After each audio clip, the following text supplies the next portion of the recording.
Hey, folks, Quilly Team here, and welcome to the start of a brand new RimWorld playthrough. And this time, we aren't going to pull any punches. We are literally going to play on the maximum difficulty for the first time. Not just losing is hard, but we're going to go into the custom difficulty and set the difficulty slider to the max to see if we can actually do it, which I'm not sure that I can. Mostly because I'm lazy and I don't like to micro all the things to the absolute maximum. And that means sometimes we cut corners. So we'll see how it goes. This might be a really short Let's Play. We are, of course, playing with all the expansions up to and including Odyssey. And my mod list includes some things that I call sort of vanilla plus, sort of quality of life kind of things that don't change gameplay, except for one exception at the bottom. We'll go through it really quickly. Harmony and Hugslib are just prerequisites for other things. Mod option sort just lets you sort the options. Doesn't really do anything. This ignores some warnings for things that aren't technically updated for 1.6 but still work. Camera Plus lets me zoom in and out more, which is great for cinematics. Colored mood bar is my preferred way to look at the colonist moods. I used this before the colored mood bars was built into RimWorld in 1.6, and I still prefer this one. Colorblind minerals makes the minerals much more easy to spot for people like me who apparently play games with their eyes closed.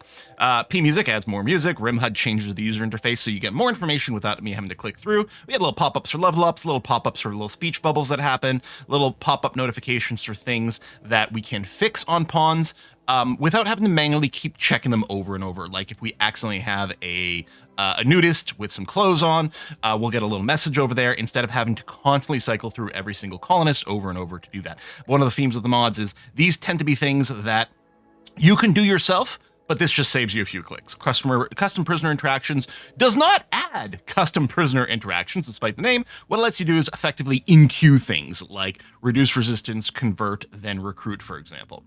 Better workbench management does add some things that you can definitely not do built into the game, but you could be doing manually. So it just lets you set some slightly different targets for your construction.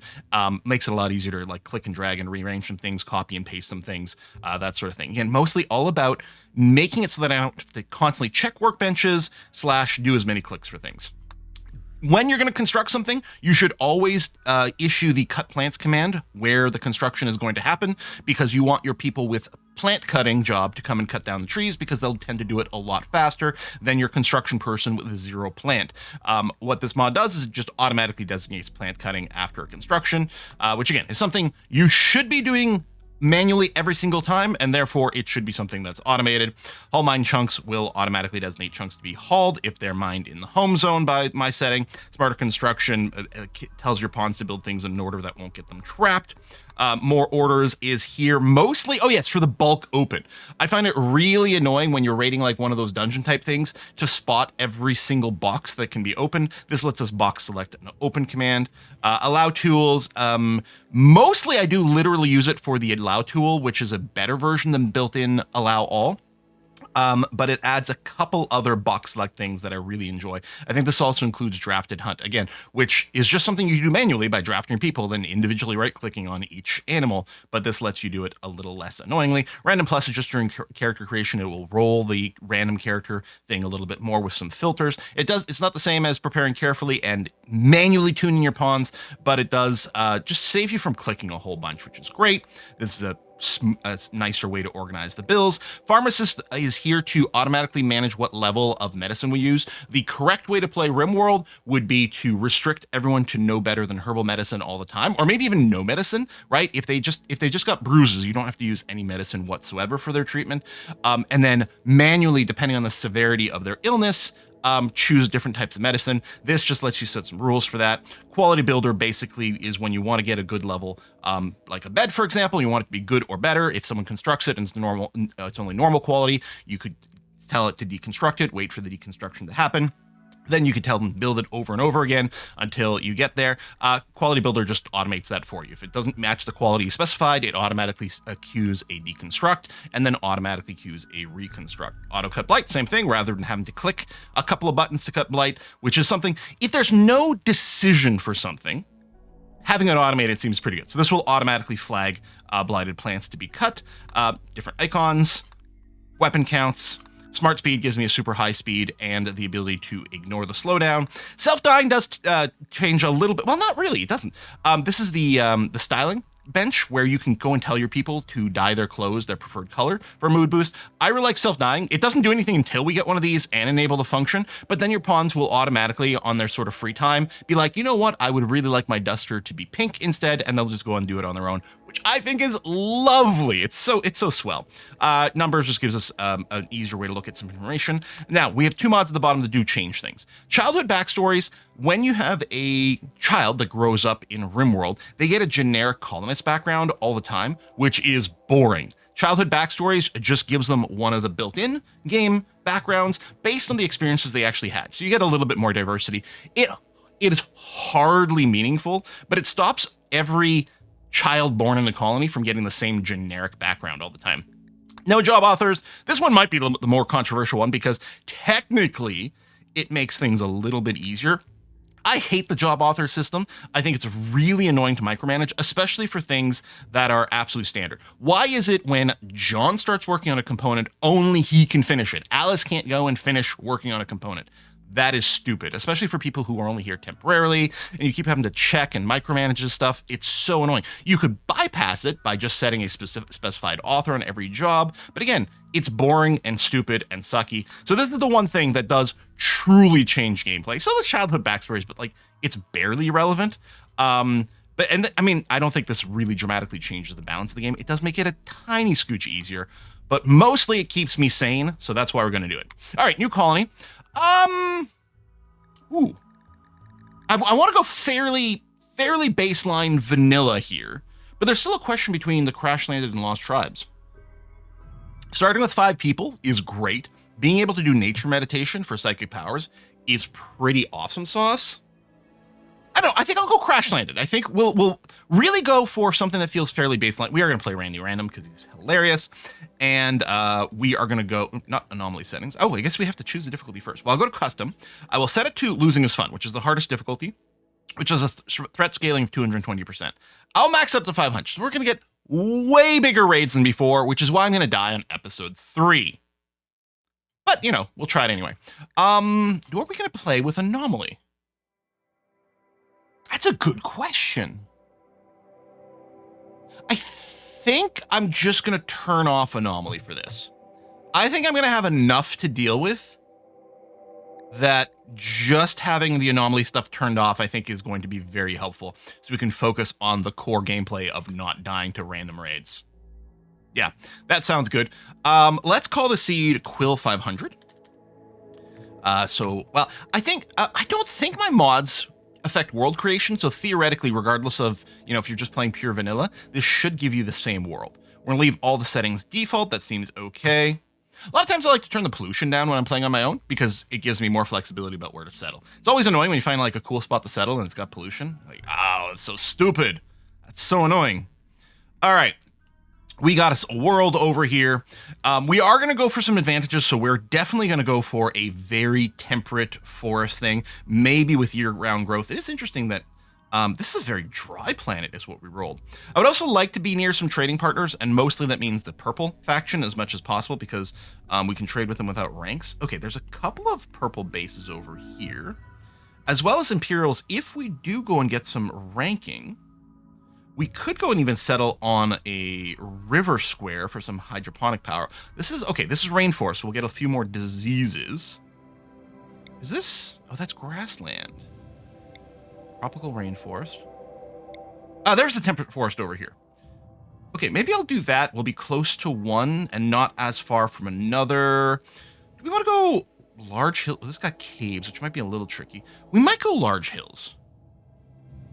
A fairly mountainous base. It's probably going to invite more insect infestations, but I'm sort of fine with them. Like, it used to be a thing where like, oh man, did we remember to turn off? It's like, you know what? I feel very comfortable dealing with them now. It's because I've embraced not static defenses, so not based on turrets, and incorporating more melee into my defense. I find it a lot more manageable.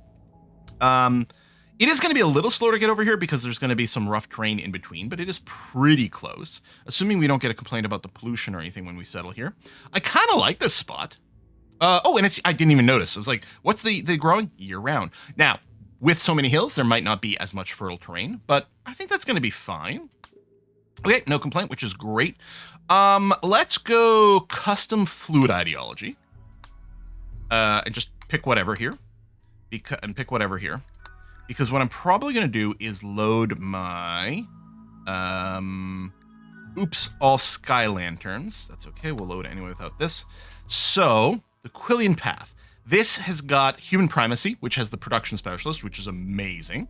We've got very fast research, cannibalism acceptable. Blah, blah, blah, blah, blah. Corpses are still ugly. Oh, I guess we can't change that. Okay. We don't do fungus, which is fine. No nutrient paste. You can only choose one central meme if you're going, the flexible ideology. Do we go fixed and go with human primacy plus transhumanism for the nutrient paste? No, I do. I do like cooking. It does take a lot more time, but I do enjoy cooking. I find it a lot of fun. This is set to which, I mean, it doesn't matter. We're going to ignore that. I don't do this stuff.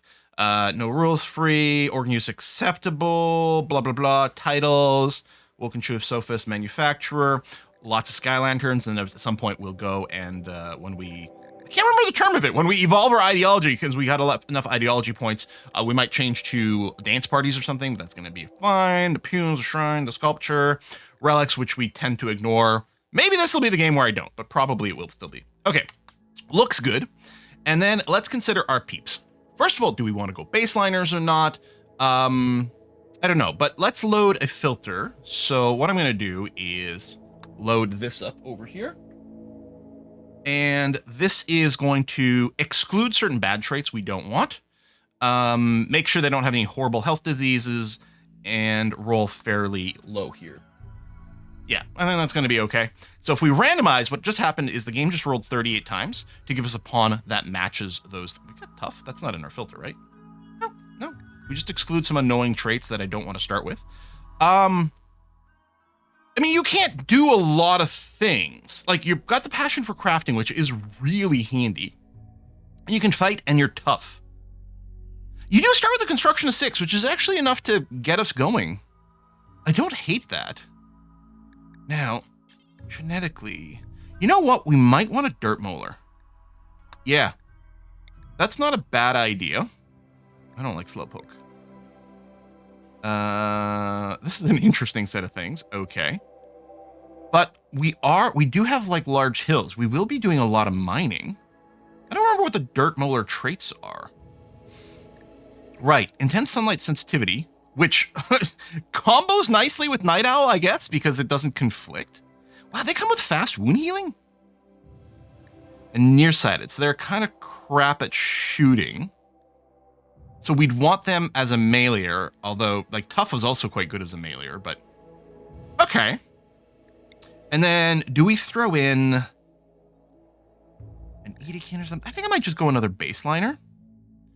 Now, we really, since we're not going nutrient paste, we do kind of need some cooking. What I'm going to do is I'm going to say, please re-roll until we get someone with at least 1 tick in cooking. Which, ooh, that took a lot of rolls. Kind, ugly, a little bit of passion in cooking.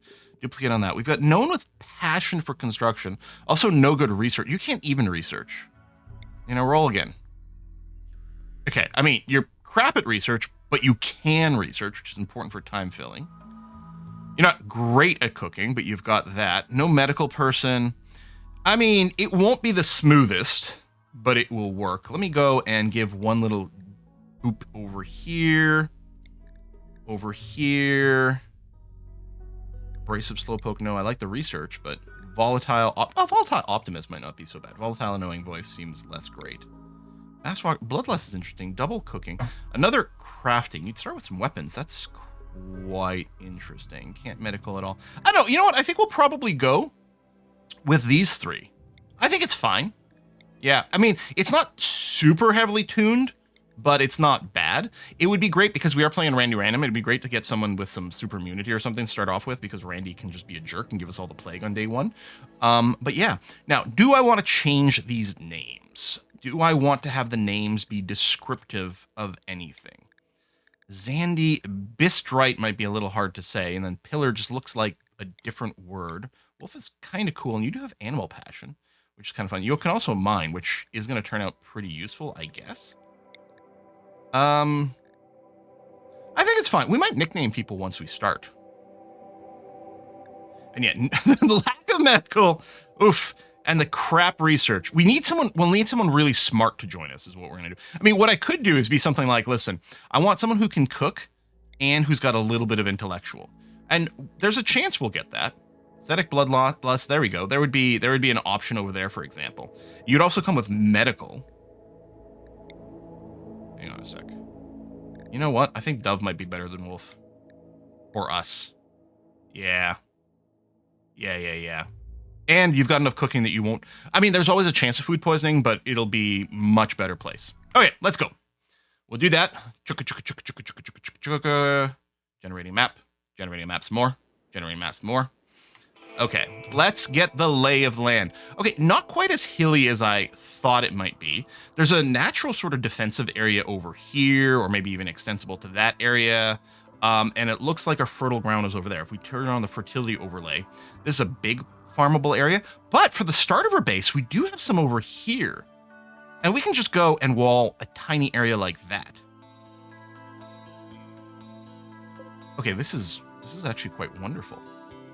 So even before people land, let's go and make a growing zone over here. Now, we'll probably square this off later, but for now, because our time is so precious, we really want maximum effort to be applied the most efficient way possible. So we're going to grow on this. How many tiles is this? 94 tiles, which with the rich soil, year-round growth, I think we could pretty easily support a colony of 5 people with that, and that'll be pretty fine. We do want to switch this over to rice, of course, because that is going to be the most food efficient in this situation. We'll probably grow some... Actually, I'll probably go and put some heal root down here immediately. Yeah. The other thing I was going to say is, like, cotton would be nice, but I think we will need a bit of a supply of heal root. Yeah, we don't have the skill yet, which is fine. We're going to reserve it for that. I think we do have double passion in planting, so that'll happen. And in any case, I wanted the rice to be done first. As I say, I should pause this first, but that'll be fine. It'll be implicitly paused. That's going to be okay. We need some early blocks over here by just deconstructing this stuff, which I don't know how helpful that might be. What might be more helpful is making use of the walls as they already exist. Yeah, let me go and do a mass claim, so repairs and stuff will happen. Oh, turn off automated home zone, turn on automated repair. And then out of curiosity, did claiming that make a home zone? It did. Oh, and the planting. I'm going to turn that off. It is nice to have the home zone on the plants for automated firefighting, but they do spend some wasteful time cleaning here, which is always annoying to me. So we'll leave it on manual for now, and I'm sure we're going to mass home zone later when we need to free up some brain space. So yeah, that's been claimed. I'm going to get rid of these stels. These columns don't need to be there because the walls aren't that far apart. We'll deconstruct the urns. That's going to be fine. Okay, let's let the people land. Especially if the pods are going to go and explode out some stuff. Good. And then we're going to allow unforbid all items. So the allow all mod makes this slightly smarter. The unforbid all ignores like rotten corpses and skeletons and stuff like that might still be forbidden, which is much, much nicer. Did we start with a horse? That's interesting. That's very interesting. I mean, I don't know that we can afford to leave the base early on for some trading. Not the grassiest of areas, but it should be okay to do that. Okay, we'll do that. I'm going to put in an order here to... oh yeah, that's the real reason I'm remembering now that I really like the allow all. The unforbid is kind of a bonus. It's the harvest fully grown, because again, for optimization, if you're going to chop down trees, you really want them to be fully grown to get the maximum amount of wood. And manually checking them all is really annoying. But if we do this, then it'll use that as a filter. It'll also do some plants, which some berries is actually fairly smart. Or we'll do a little bit more of that. And I guess there was already some heal root. There's another little baby heal root there. But if we do this, okay, see, there's no fully grown heal root around. So we're not going to worry about that. But the trees, the woods will be important. And then we will plan out with wooden walls for now, certainly, because it's going to be much faster to construct. if I do something like that, and like that, and then we'll decide maybe right over here, and I guess in the back we'll need some doors, so we'll do wooden door there and there. And remember, in RimWorld, diagonals do shut things down, so that's going to be okay. I will go and define this as a home zone so that the walls and things will continue to be repaired. Clear that down over there. And we'll also specify a, what am I looking for? Stockpile zone inside of here. Some amount. The floor is interesting. There's pros and cons to having the floor there. I think it's mostly going to be cons early on, but I don't know if it's worth ripping apart. But we might. And then we'll also ask for some beds we built here, and we're going to do this structure, oops, so that we can go and put a an end table in the middle there afterwards. We don't necessarily need to prioritize it, but we'll get that ready to go. And I felt like there was, one more thing. Oh, yeah, let's go ahead and take a look at the job. So we're going to do the standard thing, a firefight, patienting to a 1. That's if you're actively bleeding to death. Dove, you're going to doctor at a 1. Bed rest, I'm going to turn off for now. Hull plus, I'm going to leave up there. That's another allow tool thing, which, again, just saves you a little bit of micro, because there's nothing stopping you from telling someone to right-click and prioritize hauling silver.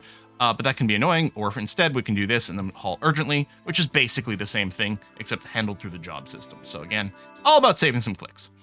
We don't have any kids yet, so we can not worry about this, or I might be like, okay, let's turn this on just in case, and flipping switches we want done as early as possible. Wardening is sort of in the same thing. Oh, that's interesting. So Bistrit has passion for social, but won't do childcare. Okay, and the animal handling, no one's got any particular passion for it. We'll just max it out so that someone goes and ropes the animal as soon as that happens. Okay. Cooking, Dove on a 2. And then construction on a 2 over here. I like to do, well, you guys have watched me before. I like to do something where 2 is what I consider to be the person's primary task. And then 3 are other important things that they might do along the way. So, like, let's say we keep the haul and clean at a 3, for example. Bistrit clearly has to grow. We'll clearly be mining, and then plant cut I'll actually put it at a 1 because usually I want that out of the way first. Although in this case, getting the rice down may be more important. I will probably put the plant cut up to a 1 soon, but not yet. And then smithing, tailoring, and crafting, we're going to put on for everyone because crafting, all the crafting jobs don't use skill. So, and they don't gain XP or anything like that, so it doesn't matter. We want everyone doing that there. And then for research, we're really going to want this at a 3 for everyone because we will want everyone to research on their downtime, which is really going to be Dove. It's nice that she's got the passion for it because she's only going to be cooking occasionally, and a lot of times is going to fall back over here. She might spend a lot of time hauling and cleaning, but that's also fairly important. Okay, I think we'll do that. We'll unpause. We'll see people do a few things for a little bit. I don't know how quickly we get the outer wall done. Well, we got to get this first, but I suppose we should put that, not a pen marker, a caravan hitching spot.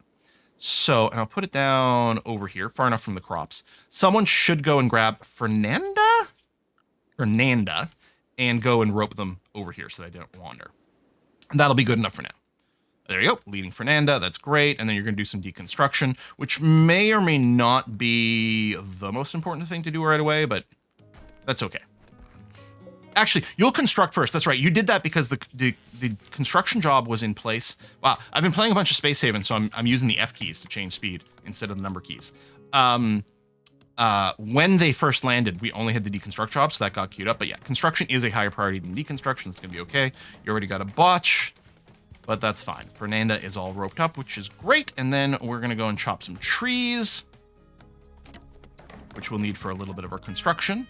There is some wood, of course, that starts on the map, but we'll do that. I mean, maybe I could chop fewer trees for the moment, actually. Let me go and cancel a few of those. There you go. A little bit of wood, especially since we'll probably do some wood-fueled generators to get some power fairly early, which is something I didn't used to do. And there we go. We're enclosed. I guess this is also counting as enclosed, which is fine. In fact, I'll go and home zone this area back here. I mean, eventually we're going to mine all this. And yeah, this will all be home zoned. So, sure. You know, there's no harm in it. Roofing is a pretty fast job, so I'm not going to stress about the fact that really what I want you to do is roof this room before we sleep so that we don't have a we slept outside kind of debuff.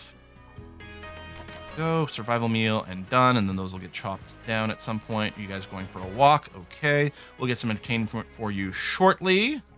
Okay, that's done, so actually we'll do that now. We'll go and get a horseshoe pin.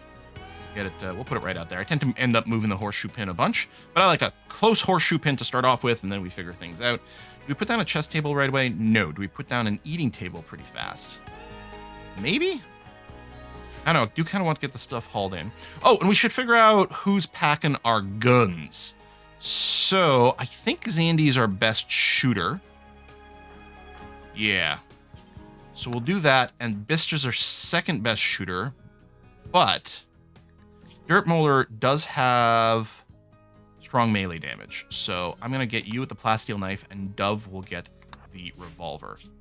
And since you're going to be meleeing, I will also get you to wear the flak vest, please, because you're more likely to take an injury up front.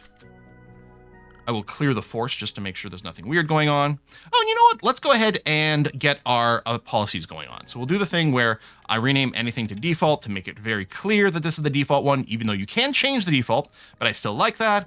Only wear things that aren't tainted, or not, well, I mean, yes, that's true. Don't wear anything tainted for now, but lower quality. I think I'll get people to take things off at 52%, or only wear it to 52. When it hits 51, they'll take it off as a bit of a buffer. I don't know. I guess we'll do it strictly like this. So the second it becomes tattered, they'll take it off. Sometimes we like a little bit of an extra buffer, but that's going to be fine. And then again here, make it clear this is the default food policy. And while you're at it, don't eat anything raw. Yeah, berries are fairly safe to eat. And if your cooking skill, I don't remember if it's up to 4 or below 4. Berries are actually less likely to give you food poisoning than other things, but we'll do this. We'll also turn off corpses. One of the most annoying things that can happen in RimWorld is people are hungry because there's no cooked meals, so they start eating the raw food or the corpses, which gives them horrible bad thoughts, probably gets them sick, and means we can't cook that stuff to be more nutritious. So turning that off right away is quite good.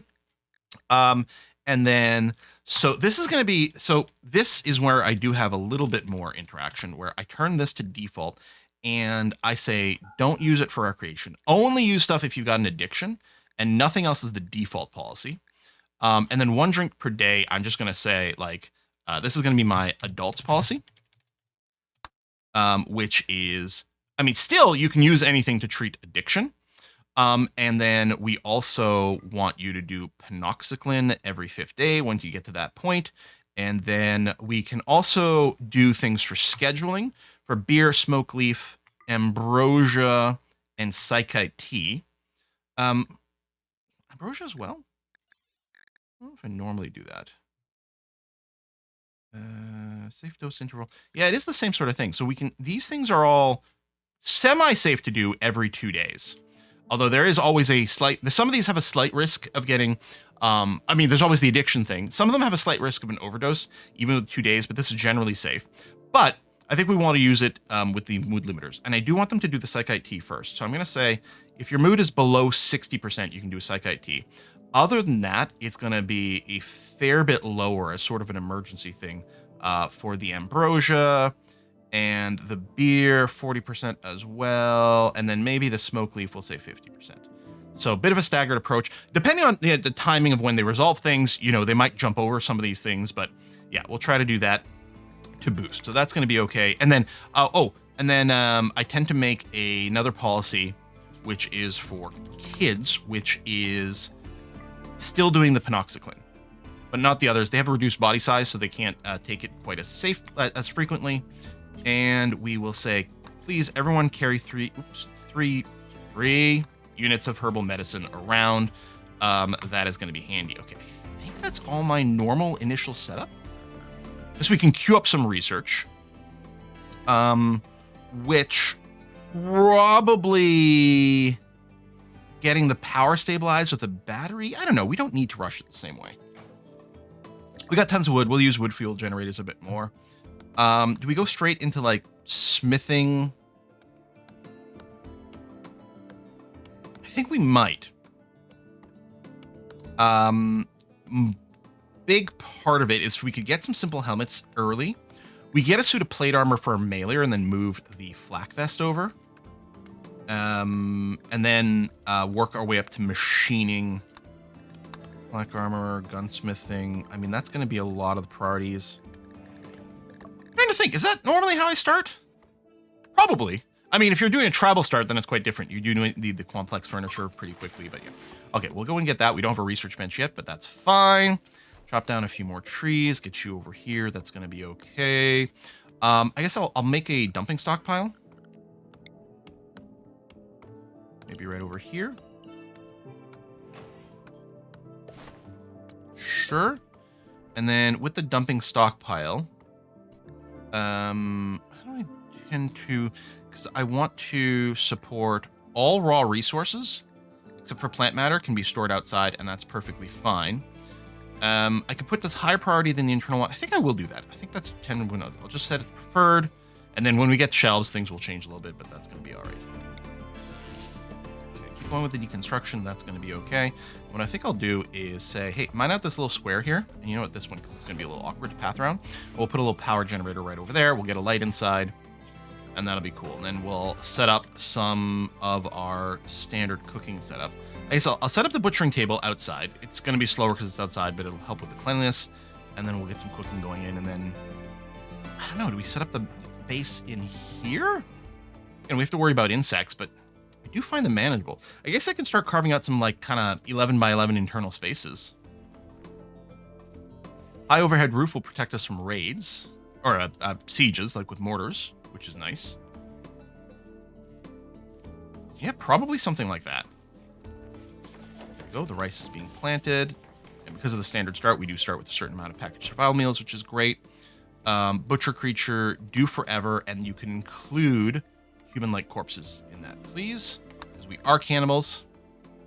And then it doesn't really matter, but we could put in a do kibble job over here where we try to keep some kibble around. We don't have any hay right now. And this would be a thing where we do allow everything. And then we'll probably do something like the do forever kibble job on top of this one, which is hay plus insect meat. Because we're still not going to eat insect meat. But if we get some, and in fact, we probably will get lots, that should make plenty of kibble. This is sort of irrelevant right now because this isn't going to, we're just not going to do anything. We're not growing hay right now. But we are going to be set up, and that's going to be nice. You're hauling some things over there. You're planting, and you're doing a little bit more deconstructing. Okay.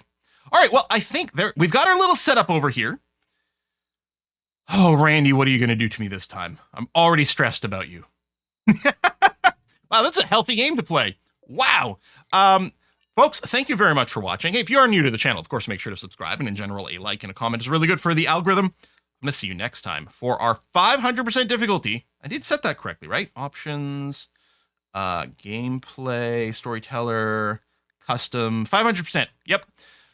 This is going to be a short run. Thanks for watching. I'll see you next time. Bye-bye.